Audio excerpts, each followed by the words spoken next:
Bonjour, je suis le dodo. Vous me connaissez pas? Oh, je ne crois pas. Je suis l'oiseau dodo, votre nouveau petit héros. Zorro des écolos, je suis presque le plus beau. Ah, la marche à pied. Y'a que ça de vrai, hein. La chlorophylle. Et regarde un peu cette vue. Eh, dis donc, j'ai un petit creux. Quelle heure il est?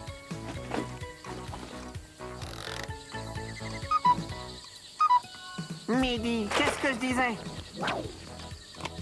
À table! Qu'est-ce qui te ferait plaisir? Feuilleté de soja aux algues? Suprême de Bouégour? Mais qu'est-ce que c'est que ces plats? C'est un groupe alimentaire bio qui m'a envoyé ça. Lequel tu veux? Le suprême de machin, là. Mais c'est du surgelé. Ouais, t'aimes pas ça? T'as apporté ton micro-ondes? Bah, j'en ai pas. Paraît que c'est pas très sain. Mais bougre de tête d'œuf. Les surgelés, ça se réchauffe. Ah, voilà pourquoi je trouvais pas ça très bon. Ah bah c'est pas grave, on va faire un feu. Je sais pas si c'est permis. Allez, viens, on va chercher du bois. Ah, avec un feu comme ça, ça va être chaud en moins de 2. T'as une allumette? Non. Et tu comptes l'allumer comment, ton feu? Oh bah, il y a des moyens très simples. Tu vois, il suffit de frotter 2 bouts de bois. Ça marche moyen avec les épineux. J'ai pas survécu au massacre du dodo pour me laisser embêter par un feu de rien du tout. Les silex. Aïe! Ah, c'est un métier, homme de Cro-Magnon. Parole de dodo, je trouverai. Cherche encore 1 heure ou 2, et ce sera bon. Je vais faire un tour. Ton persiflage m'empêche de réfléchir.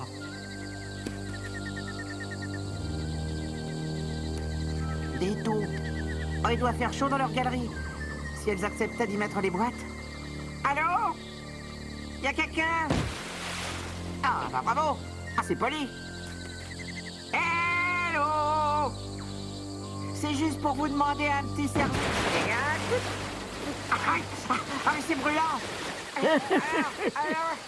Jeune homme, je vois qu'on aime jouer avec les geysers. Les quoi? Geysers. Oui, je vois que j'ai affaire à un néophyte. Ah, vous avez de la chance. Je suis le plus grand spécialiste mondial de ce phénomène. Les geysers sont le résultat spectaculaire d'une activité secrète qui se déroule sous nos pieds.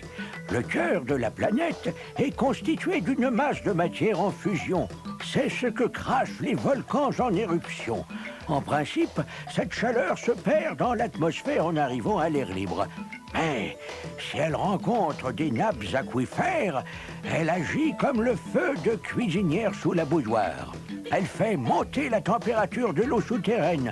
Quand le point d'ébullition est atteint, il y a dégagement de vapeur. Pour peu que cette vapeur trouve le chemin de la surface et hop, elle jaillit. C'est ce jaillissement qu'on appelle geyser. Geyser, pigé. C'est dans les régions volcaniques qu'on trouve les geysers. Le parc naturel de Yellowstone aux États-Unis en compte 84, dont certains jaillissent par intermittence jusqu'à 70 mètres de haut. Une vraie féerie des eaux mise en scène par Dame Nature. Les sources chaudes sont connues des curistes depuis l'Antiquité. Mais on a compris récemment que cette puissance venue du cœur de la Terre pouvait être utilisée comme source d'énergie. L'eau chaude est aussi utilisée directement dans des activités industrielles, comme la fabrication d'huile de coco ou le brassage de la bière. Il convient cependant de rester prudent. Il faut le savoir, jouer avec la formidable puissance des volcans n'est pas sans risque. La nature est vraiment bien fichue, hein. Pas mauvaise gratin de goyave aux graines de papaye.